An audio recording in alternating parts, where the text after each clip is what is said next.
Good morning, good evening, Blues, of course. This is, whatever time you're watching us, this is the Everton v Bournemouth preview. I'm Stevie Grant, your host. And, what can I say? Sunday, there's a very big sporting event. 20 started the season, and it's always been a race to get to the front. It is, of course, the Monaco Grand Prix. But forgetting that, of course, we are looking forward to Everton against Bournemouth. Everton going head-to-head with the Cherries on Sunday. And you know when the Sky cameras come to Goodison, it's usually because we're handing out the trophy to an opposition side. On this occasion, that's not the case. It's the focus of Everton Football Club and our rich history that is up for jeopardy, really, as much as anything. It's a nerve-wracking build-up, really, and that's why we started early, because we don't know how we're going to be on the day. Everton against Bournemouth. That's the match we're previewing. We want your thoughts on the fixture.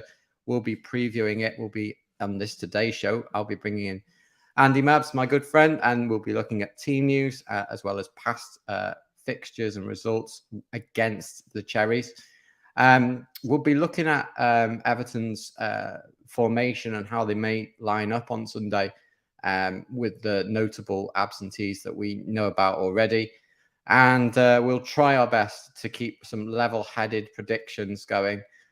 So without further ado, it's the man himself, Mabbsy from Liverpool. Good to see you. Obviously, we'll meet up at the game on the weekend. It seems a few days away still, but the build-up for me has already started, and I'm starting to get a little bit shaky about it. And the thing is, we can't do an awful lot about it, can we? But there's a number of things as supporters that we can do to get behind the team. How are you feeling in the run-up to Sunday? Honestly, I'm not doing great. It's absolutely worrying factor that I know, obviously, other combinations, I'm seeing them, and we're more likely to stay up than we are to go down if you read the predictions, but no, it's squeaky bum time, and I'm just going to be a pile of shite, to be brutally honest, on Sunday. I just don't know what's going to happen, if we're going to go down, if we're staying up. I hope we stay up. I just implore, whatever happens, you don't encroach the pitch. I think that's the message that needs to be said. Is just don't, because if we stay up and we do encroach the pitch, you know the league are going to just hammer us. Yeah, we don't need that extra. I mean, look, you're right. You picked up on a few things there. There are a lot of permutations, but there's so many permutations that can keep Everton in the league, and I think there are definitely more ones that would keep us safe. But Everton never make it easy for us fans, and I think that's why, certainly in our fellow Everton group of the hosts and pundits, we're all getting a bit stressed because we know how much is riding on this game. It's kind of it's beyond. It goes beyond the game. It's a whole stature of the club, reputation, the leading into the new stadium. But look, I mean, I'm a firm believer it's not been the players that have really got us here. I mean, yes, they've had to play the game, but and we've had injuries, but so do other sides. This has been mismanagement and a poor purchasing or lack of purchasing of firepower. It's a bit like, you don't go out on bonfire that night without a box of fireworks. And Everton basically went out on bonfire night and didn't have any fireworks in the box, and we can't, knew where it was going to head. I mean, I will quote myself from this channel. I think it was in the first few games I said we're going to finish 17th, so I've got to back it that we're going to finish 17th. Yeah, I think it's kind of like Cherries put this in a position, that interview with Jazz Bar, where, let's be brutally honest, Jazz was completely and utterly stitched up. Like a kid, and I feel sorry for him. At the end of the day, Michelle was like, "Oh yes, if we need a striker, we'll get a striker." Well, hang on a minute. Let's look. Let Tom Connor go out on loan early on in the window. Now, that to me, absolute ridiculous idea. Okay, fair enough. The lad needs experience. That's fine. Get it. Right, but why did we have to snap in January even going on loan? Why couldn't he have waited until we got replacements in before we let him go? Now, I know the argument is you're going to say Sims was the replacement, but we were still light in strikers, regardless of bringing back Sims on from Sunderland. You know, it's quite literally, and then everyone's blaming Dyche. You're like, well, Dyche hasn't been given the tools he needed. You know what I mean? You can only do so much with this crock of shit that we've got.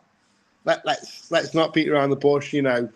And again, I think DCL has not helped a situation. I'm not blaming him. He is part of the problem, but not the problem. The problem stems from the board, mismanagement, the scouting network. I'll even question Kevin Farwell. What the hell's he been doing? Because at the end of the day, you should have had them in lined up for January. Because we knew what we knew. We as fans know where we're lacking and where we needed it. So why didn't he? Why didn't every single opportunity we got, the negotiation was wrong because obviously it didn't come to us. The problems are so deep rooted. Hello everyone, by the way, to our we've got some regular guests and we've got some new people on. We say Richo, hello Richo. We say Mr. Blue Skies. Well, hopefully the skies will still be blue come 6:30 p.m. on Sunday. Dave, hi. Hope you're well. Keep the comments rolling in, Blues. Everyone is basically shitting themselves. Rightly so. I mean, there's so many. I think positive visualization is needed from the fans' point of view because, I'm going out thinking, oh God, what would it be like? And I think that we're getting to that stage where this is as realistic as last year. Last year, we knew we were playing Arsenal, so we kind of discounted that a bit like the City game this year. And we were thinking it all rode on Palace. Last game of the season, we were safe, weren't we? And we rose to it. So, the fact is, but we were 2-0 down at half time. And that's what scares me the most. The fact that, if Bournemouth get the first goal, or even if it's level. But I think the fact that we've only won one out of the last 5, but we've been undefeated in that last game against Wolves away. We've come away with a 99, and it's not got a flake on the end of it. But we've come away with a 99th minute. It felt like a win, but I mean, look, we come away with something from the game. That means it was a crucial point. Well, at the end of the day, it's a crucial point because I think everyone was like deflate, or everyone was a bit buzzing because that point now has got us into a more favourable position of staying up. That gives us more permutations to stay up than it does go down. Absolutely. But I mean, that was stressful. Everton don't make it easy. They never have. And that's what makes me think that this isn't going to be a 3-0. This is going to be a tough game. We're going to be looking forward to it on this show. So coming up, we're going to be looking at the team news, past results against Bournemouth, and how their outlook has been in the last few games since they've basically put their relegation fears to bed. And we'll move on and then have a look at how Everton may want to line up against the Cherries. And we'll look at what supporters can do to plan for the day. And Mabbsy and I'll go through some shout outs on how you might want to organize your walk to Goodison and preparing for the game, and also your mental state, because that will start to reflect on the pitch. And obviously the big message from us is please stay away from the pitch. Do not go on the pitch, win, lose or draw. Remember, we could lose this game and still stay up. Please just stay away from the pitch. It's not going to help our reputation. Now, we'll get started on this, and then hopefully we'll be able to be level-headed and try and find a. I don't actually want to predict this one, Mabbsy. I don't know about you. I don't think we should do predictions because it's just. We'll do it first, and we won't do predictions. If you want to put comments in, please do. We're not going to do predictions. We know what needs to happen. But we don't want to jinx it, basically. I think the viewers can do, but I just don't want to do it personally. Yeah. Please do that. Okay, we'll start with the team news, shall we? Press conferences hasn't happened, but I think we can make some assumptions on the team news already. From the comments that I've seen earlier in the week from his teammates. I don't think Dominic Calvert-Lewin is going to be making this game, Mabbsy. I think we knew that as soon as he came off. Yeah, I think there's seen rumours it's another 5 weeks. 5 weeks is just the amount of times he's been out this season. Now he was looking great on the pitch, don't get me wrong, but just a hammer blow to us, isn't it? At the end of the day, I'm just sick and tired of he made that with glass. I'm done with Dominic Calvert-Lewin. I would be quite happy for him to go, but the only problem is now how much we're going to get for him. Probably get nothing for him because he's that injury prone. Yeah, and that's the thing. I think we spoke about that on an earlier show, is that his value's gone down. And maybe it will be for Everton to try and wrap him up and get him back on the pitch and show he can play consistently. But I just think he's injury prone. So I think we'll come to this in a minute, but I think Calvert-Lewin's going to be out. Mykhailiuk's probably going to be out. I think he's a doubt, but we won't know till tomorrow. But I even think Dyche will keep his cards close to his chest. If he's got an outside chance of making it, I feel that Mykhailiuk will play. And the reason is because Patterson's out and Coleman's out and Godfrey's out. So all the other options, I mean, Godfrey's really a centre-back, but he could play.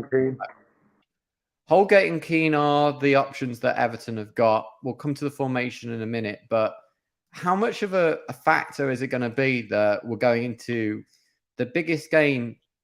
Well, we said this last year. That was the biggest game. This is the biggest game in the last 10 years. Now, yeah. How much of a factor is it that we're not going to have fullbacks playing in this particular game home to Bournemouth? You've got to. It's a massive, because I think you get all the play at Bournemouth on the beach, blah blah blah blah blah, but they've got nothing to play for. So, actually, let's not beat around the bush here. They're a danger. They're a threat because they're not asked. They lose or win or draw. They've only got 1,500 supporters, but they're going to do it for them. They're going to try and do it for them, aren't they? And this is the problem. They're unknown quantity because quite literally because of the fact is that they can play without fear. We are screwed because every single time these players, it's going to be mentally in the head. It's going to be in the players' heads, isn't it? Let's be honest. It is going to be in the players' heads that, I mean, yeah, obviously they'll all be happy, creaming the money off Everton when we're absolutely brassic in the championships. They won't care that, 40,000, and I'm not saying just men because obviously, it's an inclusive game, but, a lot of the men are going to be crying. They're not going to, they'll just quite literally drive home to the wives, to the big houses, and go out party and think, well, maybe play in the championship, might get a move, but if not, I'm still on the weight rack inside for Everton. And living stealing a wage. I think that Everton technically had cover at fullback or some cover, but as you know, the squad is like rice paper. As soon as those first choice players go out, I mean, look, we've got 5, in my opinion, at least 4, but possibly 5 first choice players out. And but I think if we'd asked all the fans, you're going to beat Bournemouth at the end of the season at home to stay up. I think that based on basically the last half of the season, the last 15, 20 games, we would have snapped the hand off. There's many fans that wrote us off it back in November, December. Yeah, but if you think about this thing, let's be, again, we played Bournemouth twice in the week and they absolutely battered us in both games. So there are no pushovers. No, absolutely. No, in fact, that links us nicely onto our record against Bournemouth. We played 16 games against them, with Everton winning 8 of those, Bournemouth 6 and 2 draws. Unfortunately, the past 5 meetings don't make great reading, though, for Everton. The last win came in 2019. It was in January on the 13th. And that was a 2-0 win. But FA Cup away, wasn't it? We've since lost. That one was home, but we've since lost 3-1, 1-3, 4-1, and 3-0. So we Was basically an FA lost. Cup? Wasn't there an FA There Cup was, one? there was a League Cup game that we played against them. We played them. We've lost twice this season. Yeah, but there was an FA. It's back. Yeah, must be like 2018, 2017. I don't know. Because we had. I remember that game. It was boss. Yeah. The 2019 one. I don't have anything here that suggests that was a cup game, but it may well have. It may well have been. Game. We beat them away. I'm sure because we had the. We weren't in our usual place because we had more allocations. So it was definitely a FA Cup. Yeah, sounds familiar. Sounds familiar, Mabbsy, now that you mentioned it. Because they went down. They went down, I think, in 2021. Yeah. So it's just before that. It was before the pandemic, which is like almost talking about pre-war. Anyway, going on to the match. I mean, obviously, Bournemouth, the last game we played against them, it wasn't really pretty reading, but it was also under Lampard from my memory. Bournemouth 3, Everton 0. Not great, but you can look at all these stats as you want, as we know that they don't always count for everything. And look at Newcastle against Leicester. I mean, you would have got decent odds on a 0-0 there. To be honest, it was 20-1. I mean, that was very unlikely to happen. That was 0-0. And that shows how unpredictable it is. I also think there's an element of what I call force of nature or just desire or need to win. So a lot of the time people win when they need to win and draw when they need to draw. And then if both sides need to take something but can't afford to lose, that ends up in a draw. So I think we might see a little bit of that here. I think we might see Everton. The need to win will probably shine through. But let's have a look at the form. I mean, we spoke earlier. Everton have only won one last 5. Obviously, that was a big win against Brighton. One that we obviously relished. But prior to that, obviously, Everton had the draw against Leicester, the defeat against Newcastle, and since then, the defeat against City and the draw against Wolves. So basically, it's lost, drawn, won, lost, drawn. So you predict the next one. It should be won. You can't. You know what? It scares the life out of me because so inconsistent. Because it scares the life out. It scares the life out of me because it just depends what Everton turn up on the day. Yeah. If they can be arsed, we can actually go on and win this. Now, hopefully, survival will, because that Wolves game. I mean, we were okay in the first 20, 30 minutes, and then just fell apart again. You know what I mean? Yeah.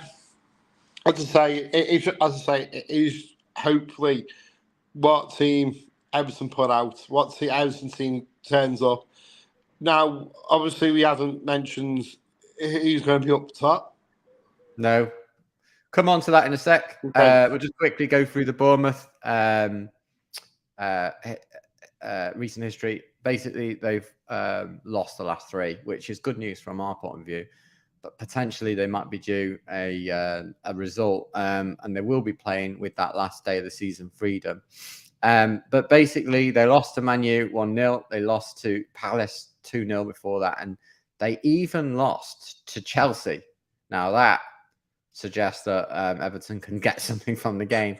I think by that point, they basically made themselves safe. So maybe they had a different mentality and maybe they are on the beach, but we never know because actually Bournemouth got relegated at Goodison and they may be out for some revenge.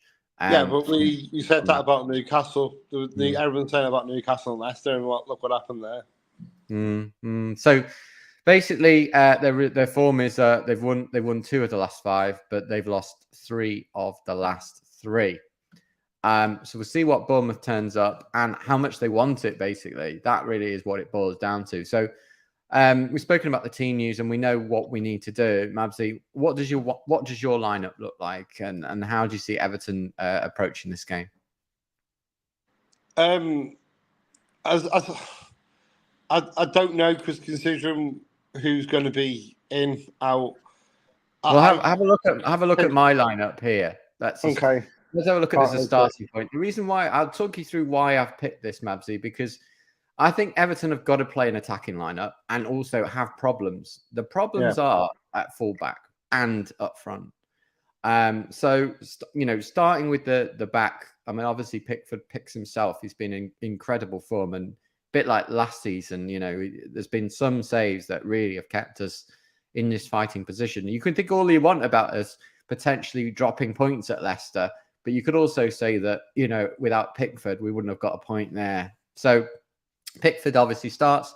And then, well, you can switch them round. Maybe you put Mina in the middle of these three, possibly Tarkowski on the left of the three. But the point is, I'm playing three centre-backs there with McNeil and Iwobi. I don't love it. I don't really like the 3-4 or 3-5-1 or anything that has a 3 at the bottom, unless it's an Everton scoreline and there's nil on the other side. But basically, it gives it a bit of balance because Iwobi has played as a right wing back, and McNeil, he's going to have to put the biggest shift in of his life because, unfortunately, playing left-sided means, well, being a natural left-sided means he's kind of going to be there or thereabouts, regardless of whether he's covering or whether he's actually as a wing back or even full back. But you just never know. Nothing surprised me with Everton. But McNeil, the problem is you put McNeil too far back, and if they attack that space, as we saw in the last game against Wolves, you attack that space and it's vulnerable, then you have McNeil as being a less effective striker, and that's the problem here. So I've gone for this. It's attacking. Basic McNeil and Iwobi, your fullbacks. Garner and Gay, I think, go in ahead in the centre midfield. And basically, I've dropped Onana from this one and put Gray in because I think, look, Everton have got to win the game. You can make these changes in the second half if you want, but we've got to go out and we've got to get some service into the striker. And I'm going for Ellis Sims because I just feel that in this game, we need a bit of firepower. We can exploit the fact that they are quite weak from set pieces, to be honest, one of the worst performing sides. I'm sure that fans will probably argue against this or want Holgate in. What are your thoughts on this predictive line?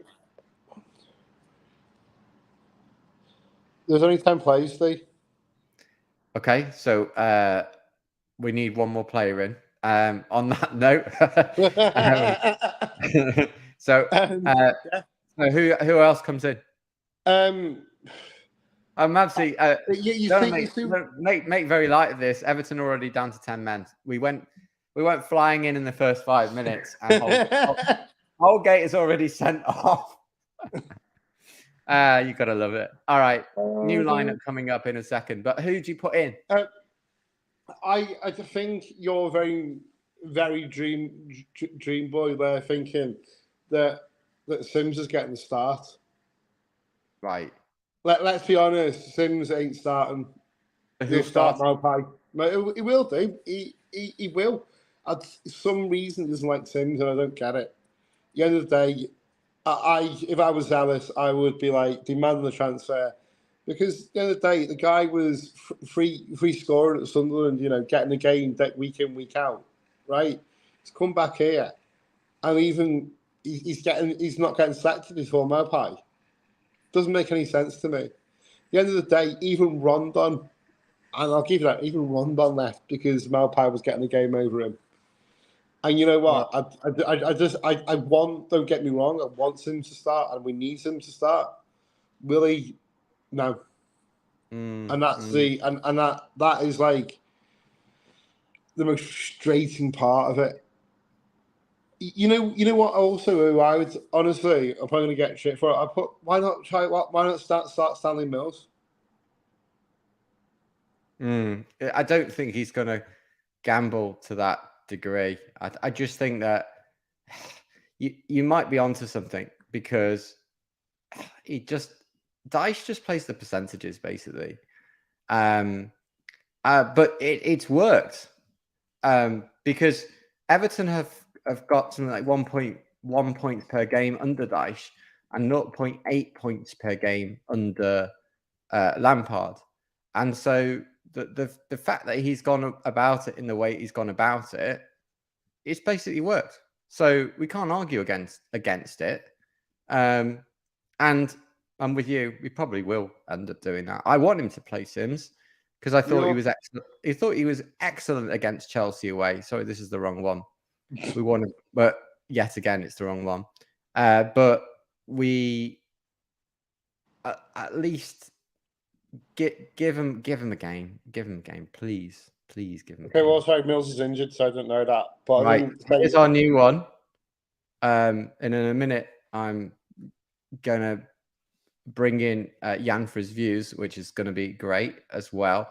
But Mabbsy, just quickly, now that we've adjusted this one, I've put Mope in and Onana's in. What do you think of this lineup? Yeah, it's probably more realistic one, but I've just got a sinking feeling Holgate's going to get selected again. Okay. On that note, I don't want it. On that note, I'm going to bring in Jan. I'd appreciate his views on this lineup and how Everton might shape up. And then we're going to wrap up the preview with one of Jan's famous. And this is pretty much hot off the press. And if anyone has contacts at Everton, we have been trying to get this one through to Goodison Park. But Jan, really good to see you. Obviously, we really appreciate you joining us. Everyone's heads pretty much done in the build up to this match. Yeah, and regardless of personal lives, and there's a hell of a lot going on all over the shop. It's great to see you. And thank you. As you probably saw, Jan, we were just picking through the pickings because there's about 5 players that would normally make a first team sheet that are out. So we're trying to pick through what he may do, crossed with what we want him to do. What would you like to see? I mean, who would I like to see? I'd like to see Coleman and DCL. And no, honestly, what about Big Dunk as well? Yeah, that'll do. Anyone. Look, I want to apologise for being absent. Thank you guys for being patient, and thank everyone for still watching and being here. The family, the support I've got is as I'm sure you all understand. Sorry, I think we missed that. You went on me, or went we had more hissing than the halftime whistle. Oh, sorry. Is that better? Can you hear me? Okay. Yeah. I really appreciate your patience, and I know I kind of almost dropped off the face of the planet. I've just been finding it really tough. Yeah, but I'm sure you all probably know. But I don't want to go too much into that. Who would I want to see? I mean, anyone who'll put the ball in the back of the net, to be honest. I mean, you look at our top scorers from that statistics. Of our 3 top scorers combined had scored like 17 goals all season. And it was it Gray, McNeil and Iwobi or somebody? I don't know. It's difficult. McNeil definitely has to start. Iwobi has to start. Someone's misspelt Ghana. Oh, I know. I just stuck it in. This was pretty much a last minute candid. I mean, I'd love to see Mina play, provided he's not last minute injury. Because who do you put in if not him? Well, let's not count the fact that there could be any injuries. We have made a mistake. Of course, we've not put Decore in there. And I think I was about to say, as much as I'd like to see, I'd probably sub Mope for Decore. Yeah, David pointed it out there. I would sub Gray moving forward, move Gray forward, and have him up front. And I mean, I don't really know. It really is bare bones, isn't it? Really. Decore has been effective in the role behind. My problem is, I don't think that Gray should be playing up top.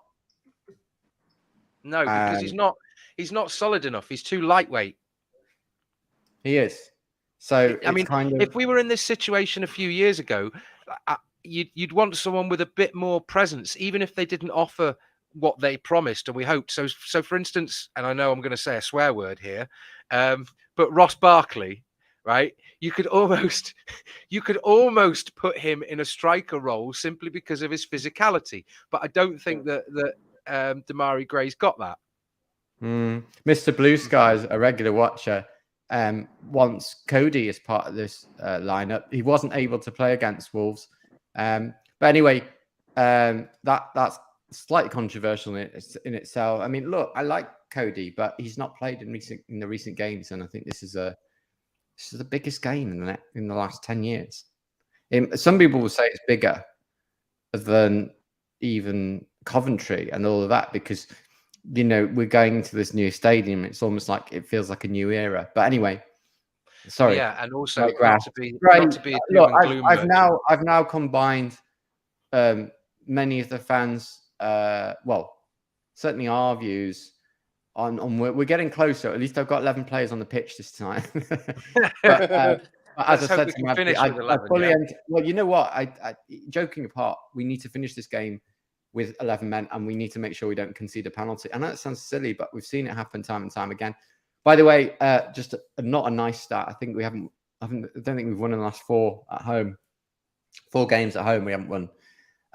So we need to win this one. Come on, Blues. So if we do this, Decore and Gray, where's the threat coming from? Well, the threat in midfield for me would be coming from James Garner distributing the ball, who won't be moving forward, and us scrabbling into the box and hoping, or on a counter and hoping that Decore smashes it in, or Gray gets a. Gray has one of the 1 in 2, 1 in 3 games where he finds a yard or two of space and curls it in the top corner. My son's got an illuminated giant dice. I might as well roll that and see what it lands on. I think we've got more of a chance of winning through the crowd nodding it in or something based on. Have you seen that thing on Twitter with the wheel going round and screenshot it? I think Tarskowski did it. Screenshot it. Who's going to be the hero on Sunday? What about a McNeil corner direct into the goal? I mean, I as I say this, and I think it's become a running gag, or I sound like a broken record. I wouldn't care who it was. Someone could nudge it over the line with their proverbials, as long as it bloody goes in. Yeah, in off someone's backside. I mean, guys, we said we're not going to predict this game. I think we'll keep it at that. We'll bring ourselves on to the getting yourself up for the game with the walks to the match and the poem in a minute. But I think, do you feel like it's going to be a tight game, both of you? Do you feel like this is going to be really close and like literally the rub of a green or a ref decision or a VAR? I think we agreed no predictions, but I think no predictions, but you can still talk about how you expect the game to be.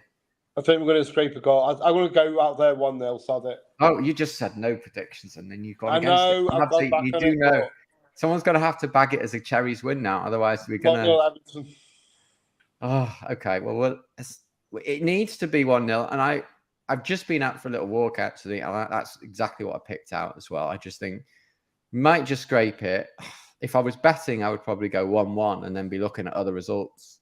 But I'm not betting on this one. It's horrible. It's just disgusting. Jan, do you think it's a close game? Do you think this is going to be a set piece? Is this?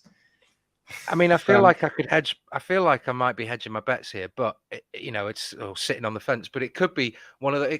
Look, if we go out and we're confident but tight and control the game, and do everything we need to do, it could be the kind of thing where we dominate, we counter, we get a goal, we grow into the game, get another goal, and Evertonians are going, oh my God, this is amazing. We've actually got this in the bag, job done. Right? You mean Brighton away? Well, yeah, but I mean, even at 4-0, I know a lot of Evertonians that, me included, were not confident that we were going to win the game. Yeah, but I think, wouldn't it be great if we go in at half-time 2-0? But even at that scoreline, there's still an element. We got to get a goal early on, I feel, because I think that anxiety will start to translate across to the players.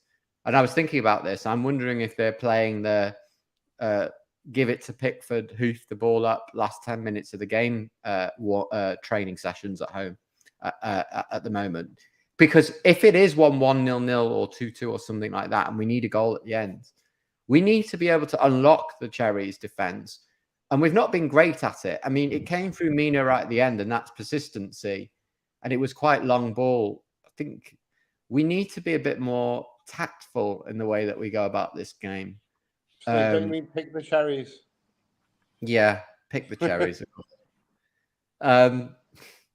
Look, fans, if you're watching the game, obviously we know you're watching the game, but if you're watching the channel and you've got any ideas on how Everton are going to unlock Bournemouth without Calvert-Lewin potentially Gray or Mopé up front. I'd like to see Alice Sims. Would you like to see Alice Sims, Jan?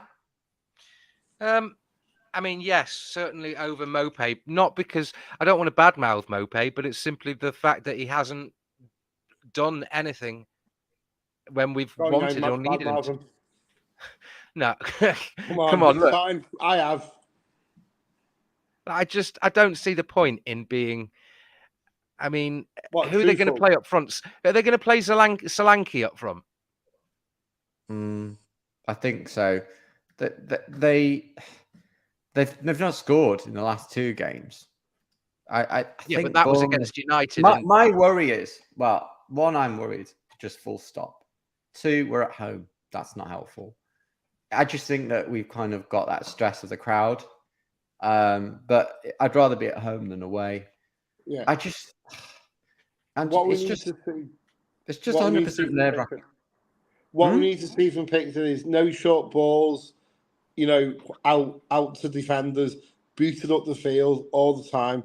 I'm sick and tired of seeing him passing it to the defence and then we're losing it. Clear the danger, get it up there, and hopefully get on someone's foot. I want McNeil to be higher at the pitch, and I think to do that, you need cover in the left position, and that's the problem for me.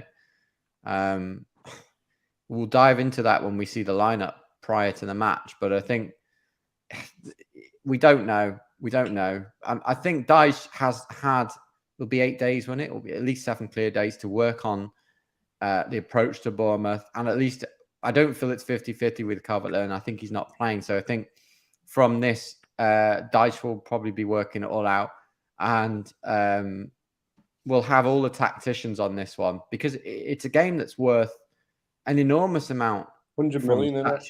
Money, stature, pride. I mean, it's about history as well.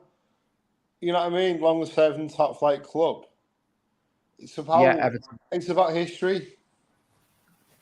Yeah, Everton have not been relegated. We were in the 50s. 30 seasons. This is trying to get the 31st season, but it's also the bridging season to the new ground. So this is it. Is this going to be the last Goodison Park Premier League game we want to? That's a real possibility, isn't it? Yeah, absolutely. And that's why everyone's got a bloody headache right now, and people aren't sleeping well because it's a possibility. But I didn't even think about this could be the last game, Premier League game at Goodison. Didn't even remotely think about that. We don't know if Mikalenko's out, Dave. We don't know which Everton are going to turn up. I think that's the biggest problem. If you know that the Everton side that's been out for the last few games, that's been able to show passion, commitment, playing at 100% of their effort level, controversial, but I think we have. Even without the skill,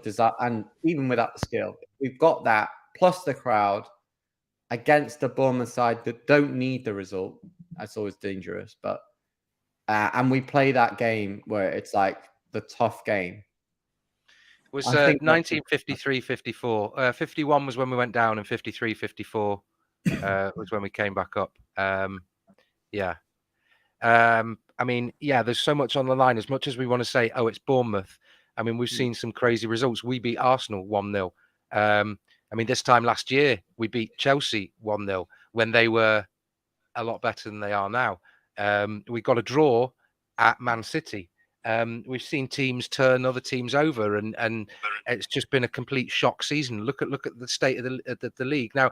Obviously, when you get a football fixture, you look at it and you can argue on paper, and that old adage of it's not played on paper. So it could go either way. Yeah, and it's terrifying for me to think that the send off. There's so much history, the weight, the expectation, and I mean. I'm going to go. Unbearable, isn't it? Yeah, I'm going to go into it anyway. I say that I don't want to. What I mean is I don't like the prospect of it. But can you think how the mentality, the impact on people's lives, certainly of playing in the Championship and the realization, but what it's going to be like over the summer to go into work, kids at school, lads. Don't need to come. You know what I mean? Long-term top flight club. So Yeah. Hello. Hi, Ryan.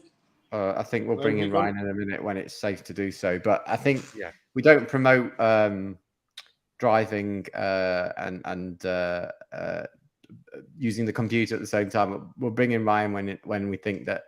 Yeah, when he's driving, when he's safe, partly. Yeah, but basically, I think that it's kind of unthinkable, but it's also we've got to prepare for it because it's a bit. It's just like not knowing the outcome at this stage. You just can't do much about it. We can get behind the team. I think on that note, we'll talk about the build up to the game. You may be watching this on match day already, and I think that there's a number of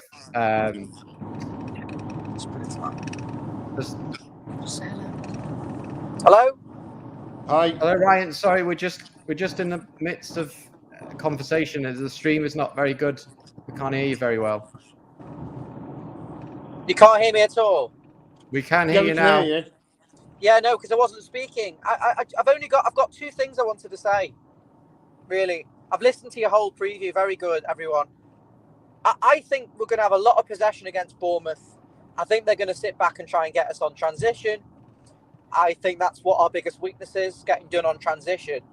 But I think what you said about the five at the back, bringing Connor Cody as the centre back to help us build from the back, help us retain possession a bit, and put a Wobie right wing back, McNeil left wing back, because we will have the ball. I think if we go with Keane and Holgate as fullbacks, I think we're just it's inevitable. We'll wait for them to lose the ball and get done. So they're not going to offer anything going forward. As a compromise, I'd probably go James Garner right back or right wing back. So I think five at the back is a simple solution unless Mikalenko and Garner could play fullback and we continue as normal. So they're my two ideas with the team. And the other thing I wanted to say was, what if we are, say, drawing this match and the players are throwing everything forward thinking we need to win, but actually Tottenham are beating Leicester and the other game is a draw or whatever? How does that change what we need to do? Do you think we'll play for a draw and hope that the other teams don't score, or do you think we'll still push on for a win? And no, you need to stick to the game plan of doing what you need to do. Yeah, you can't be complacent because you cannot rely on others. You know, the game can change at a drop of a hat. You just know it's going to be one of those games where this is what I think is going to happen. I might be completely wrong, but I think Leicester are going to score quite early in their game. I think we won't score. I think Ryan's dipped out now. Some interesting points about him. Yeah, I think on that point, maybe putting Garner into wing back. Maybe that's the sort of thing that you do a bit later on in the game. We don't know. But here's what I think is going to happen. I think it's going to be a horrible, nerve-wracking afternoon. I think that Leicester are going to score early. We're all going to be looking at what's going on. Everyone's got the eye on the other game. We should be watching the game at Goodison. And then I think that we're going to get a breakthrough. But I think... So anyone got the Goodison Wi-Fi, by the way? Yeah. I think that it will be... They might as well put the game... the scores yeah, have you got Goodison Wi-Fi? No, we don't have anyone on the channel that has Goodison's Wi-Fi. We need anyone who's got the Goodison Wi-Fi password, let us know. Yeah, the thing about Goodison is I always find it's a bit of a black hole. And are you laughing not...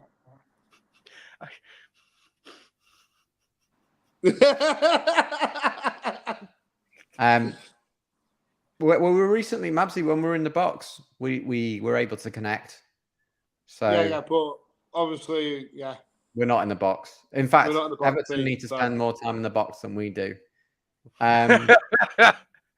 We need to get in their box, but we need to be a threat. We don't want all that possession. And almost, I think Ryan's right. We might have a lot of possession because they just might. Look, just might be the pattern. When you look at the league, right? Yeah. When you look at the league, I mean, City have already won it. Arsenal and it's all the Champions League's been decided. City have already won it. Liverpool and Brighton have secured Europa thingy.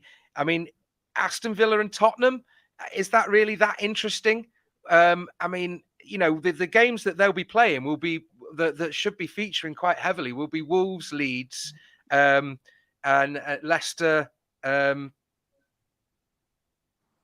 Leicester Spurs, because Spurs. I mean, well, Spurs will be focused on trying to get that. And who are Villa playing? Yeah, but I mean, we're the feature game on Sky, aren't we? Yeah, we are. We're one of the two featured games. The other one is Leicester. Yeah, obviously they're not bothered about. I don't think we've got. Or... I don't think people have got to worry about Wi-Fi and connection. I think that the have. results start filtering through. The problem is you don't want the players to be distracted. They can't be looking at what's going on if Leicester are getting beat 2-0. Yeah, but like it's going to be on your mind. See, you know what? You know that's going to be flashing up on the big boards. If Leicester or Leeds get any goal, they will be coming up on the boards anyway. That's so they I think Leicester are going to win. I don't know about Leeds. I think they've got a good chance as well, but they can't. It's kind of. I think it's over for them. I think Leicester will win. I think we need to assume that Leicester are going to win. We've got to win because we've just got to focus on what we need to do. We've got to just not focus on anyone else. But look, if we basically, Ryan's got a very good point about not being exposed. We don't want to be exposed in this game. Yeah, because we could be on the ascendancy. We could do almost what Newcastle did against Leicester the other day, which is where how it finished 0-0. I have no idea because they threw everything. They should have scored so many times, but knowing our situation, it would have been quite. It was almost expected that Leicester are just going to nick a goal here, and that if that's what could happen to us, they nearly did. That's what could happen to us against Bournemouth. We have Pope to thank for that. Yeah, and if Everton stay up, that might be one of the biggest saves of the season. But the thing is, if we look, all of this, how are Leicester going to do? What are they going to do? Are Leeds, are they going to score all this? It's all irrelevant if we stick to a plan of winning. Because if we win, nothing else matters. Doesn't matter. Yeah. Remember the game? There's a few people saying the game is 4:30 Sunday. Sorry, Sunday. I don't know who said Saturday. It wasn't me. All 10 kickoffs. Arsenal, Wolves, Villa, Brighton, Brentford City, Chelsea, Newcastle, Palace, Forest, Everton, Bournemouth, Leeds, Tottenham, Leicester, West Ham, Man United, Fulham, and Southampton against. Okay, thanks for that. Right. I think they might be nailed on for 5th rather than 4th. Actually, speaking of which, Man U are in action now, aren't they? Hang on. They're winning. If you like to get a point tonight, then you can only get 5th. Man U are winning. United are winning. Surprise there. Just because Chelsea are so weak and United again. This is what I'm saying earlier: is United need the points.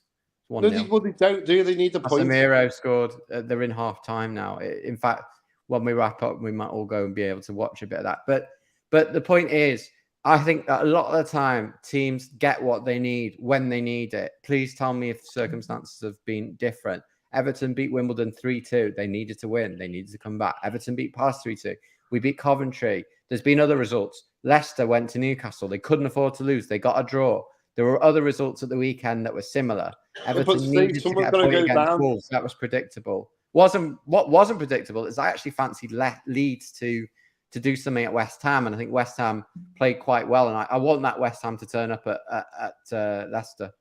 But anyway, we can't worry about what's going on there, really, can we? But we still do. So no, I think Everton's got to stick to a game plan. Just go for the win, because regardless of what's going on in the other 2 games, we stay up. If we stick to the game plan and we win, then we stay up. There's not. That's the only message the players should be getting is do not focus on other teams. Focus on winning. I do have to just say, while I remember, because I'm like, my ADHD makes me like an excitable Labrador puppy with the memory of a goldfish. Although a good retentive memory, Dave at the Winslow, lovely bloke. I just had a chat with him before. Obviously, we'll be meeting at the Thomas Frost. There are plenty of other pubs available. Trying to be a bit BBC. So the Everton gang, the Follow Everton gang, will be meeting at the Thomas Frost on Sunday afternoon and gradually working our way towards Goodison. I'm guessing it will go Thomas Frost, maybe a pint in the Oak as we go to the Chippy on County Road up to the Brick. But Dave in the Winslow has said that I could go in and grab a microphone and do a poem to the Winslow to get all the fans fired up. Well, we'll hear that. We'll hear that poem in just a minute. I think it's going to be a world first, isn't it, Jan? So what time will we be Just there? What time's the build up? No, what's that, Well, what Mabbsy? time's the meetup? What time will we Just be on there? another note is that some of us are going to be at the Bunnings event tomorrow. So if you are going, feel free to come out and chat to us. We're very approachable people, and we'll have a chat with us. Despite how we look. You never know. You might make it on as a guest. So basically, what time will we be? Will we be there, Jan, on Sunday? Do you think?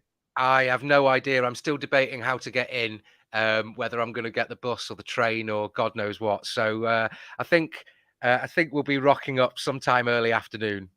I'm going to Bottom Social first for a few.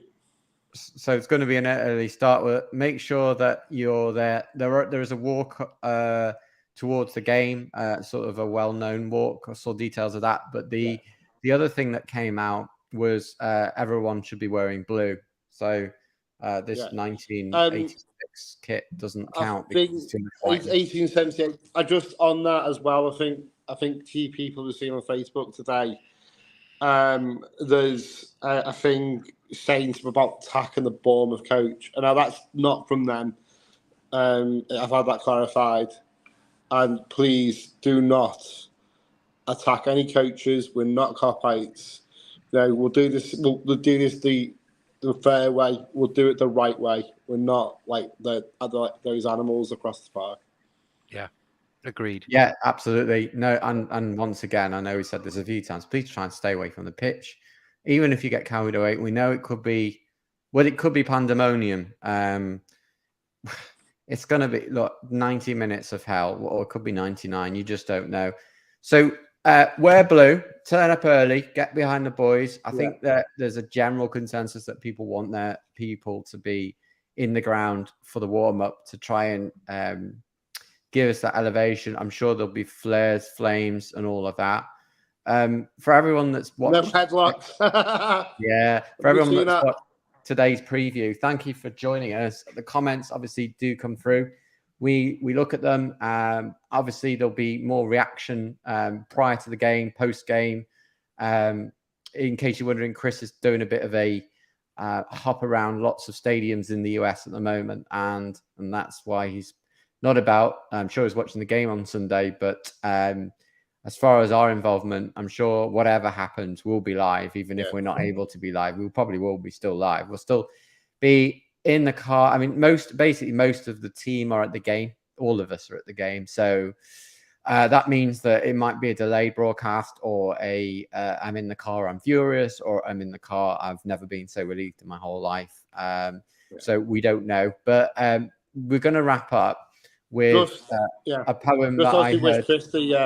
Chris the best for doing that. It's amazing challenge that he's doing. So if you want to go over to Twitter, I'll go on his Twitter.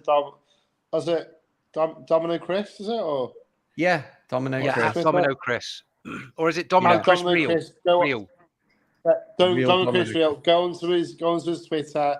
Look at his videos and go and use YouTube and follow him, because it's such an amazing feat. I think it's like 30 basketball state. I don't know. I'm not American, but baseball, yeah. I know. It's it's incredible what he's doing. It's like the American equivalent of going to the 92, because he's got to schedule it to go all over, and how big America is. Like, let's hope we don't get to do the 92 without even trying next year, because if you've done the 92, please let us know. We might consider having you on as a guest, because it's quite interesting to be able to talk about that. But let's hope Everton especially over the summer, we can talk about reflections on Goodison, what to cherish in the coming year, and your experiences of other grounds, because I've not been to too many, but I certainly know what I like and what I don't like, and it'll be really interesting. Okay, maybe we'll have a show just on grounds, but let's hope, and I think that links us nicely into the new ground. Let's just hope that, as I said, we're not playing 23 home fixtures next year. Come on, you Blues. We're all very nervous. We're going to leave you with a world exclusive. It's Jan. He's been basically, he's locked himself in a room for a few days. He's come up with one of the most amazing pieces of poetry that I've heard. We've heard from Jan, at least. No, in all honesty, it's been an absolute pleasure. You'll hear it again prior to the game if you join us in the pub. And we are trying to get it through to the players, aren't we, Jan? So if you hear it, you like it, and you know someone at the club, and you can help us just get the message across. Again, we'd absolutely love nothing more than this poem to be read out to the players. And again, go on Gan's Twitter and share the fuck out of it. Just get this everywhere. No holding back there, Mabbsy. Why not? Come on. Yeah, absolutely. What needs to be happening? I think you're going to have to save some of your frustration for the post-match. But no, in all honesty, Everton need to do this for one more time, as Samuel says, 94, 98, 99, 2022, 2023. Here we go again. I'm going to leave you with Jan, and we're going to close. Thank you for joining us on this preview against Bournemouth, and we'll see you maybe before the game for a quick video, and of course post-match, even if it's slightly later and we do the longer game, we'll see you post-match. Over to you, Jan. Thank you very much, Stevie. Thank you everyone for joining. Here we go. Come on, you blue boys, just a little bit more. You can do this, you know that. You've done it before. One final fixture before the break can begin. The objective on Sunday is simple: a win. For all that you've fought for all that you've faced, all of the hopes that on you we've placed, for all of us fans, and for all that you mean, come together at Goodison and play as a team. Play for the past, the last season, through hurt. Play for the future, the badge and the shirt. For the memory of fans we've lost on the way. For the faithful who followed you every away. For Harry the hero, just a young lad. For Mike the diehard, and please, for my dad. For the Park End weddings and fan zone fun, the Bullens Road winding up fans in the sun. For the main stand behind you each time you step out. For the hardcore, the street end, its deafening shout. For history, legacy, facing your fears. For everything, blood, sweat, toil and tears. We'll give you everything we've got to give. If you fight for the shirt, that's a reason to live. We'll be behind you, beside you, around. We'll keep on flooding your ears with our sound of encouragement, devotion, belief and support. Our love's not a thing that can ever be bought. You earn it with everything that you do. If you fight and have pride that you're wearing the blue.